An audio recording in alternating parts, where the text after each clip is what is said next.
Hey team, this is Chris Abraham from GOHacademy. Welcome to round 2, where we're going to be doing more math, a lot of math from all the different teacher certification exams.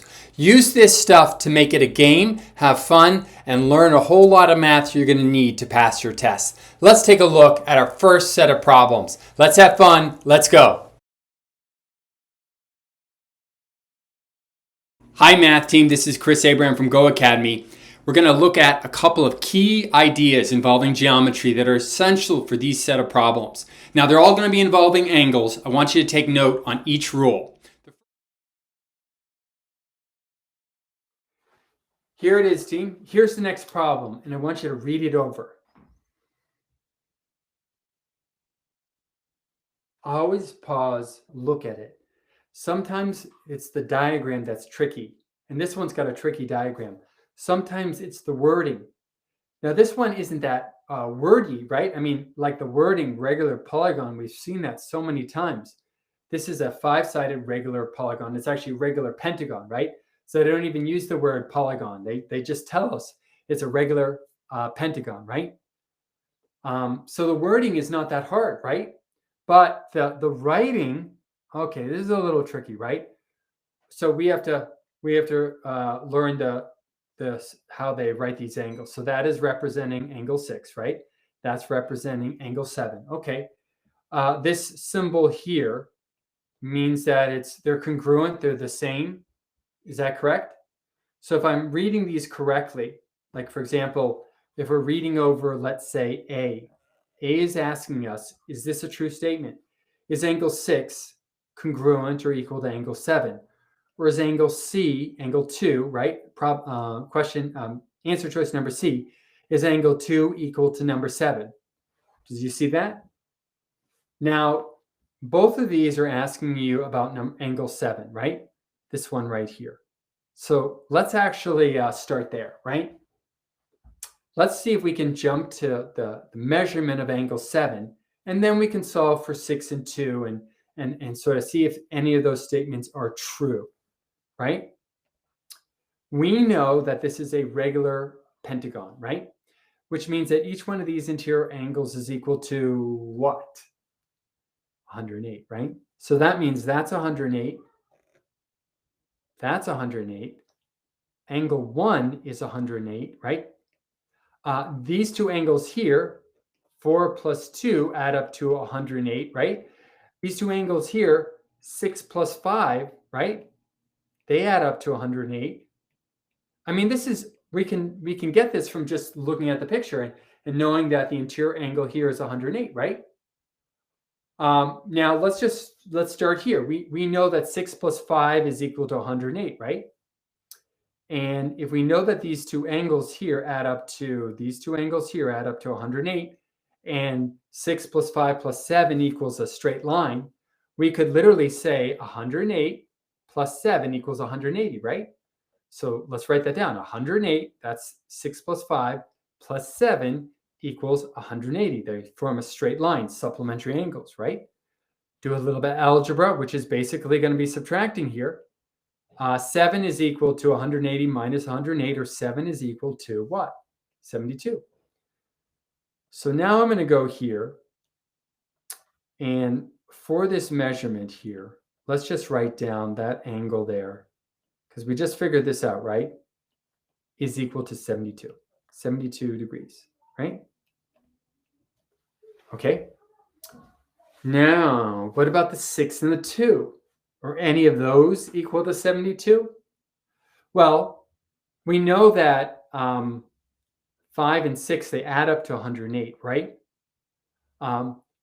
But there's a line here, and this is a bisecting line, meaning that it's bisecting angles 6 and 5 and cutting this one big angle of 108 in half, right? And if it cuts it in half, guess what?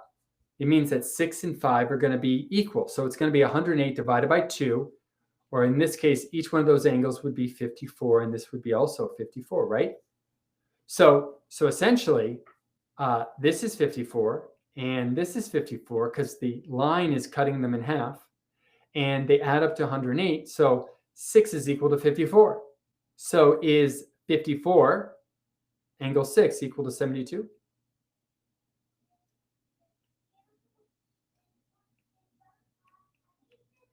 And the answer is no.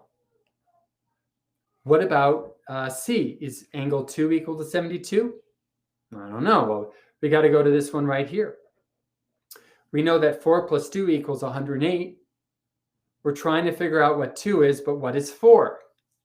There's a bunch of different ways we can do this, team. We could, since we have this equation up, we could solve for 4, then solve for 2. We could have used the information here, knowing this is 90 and this is 90 and this is 108 to get to 2 as well. Let's start with this, this triangle here. This is 90, so I'll rewrite that triangle here.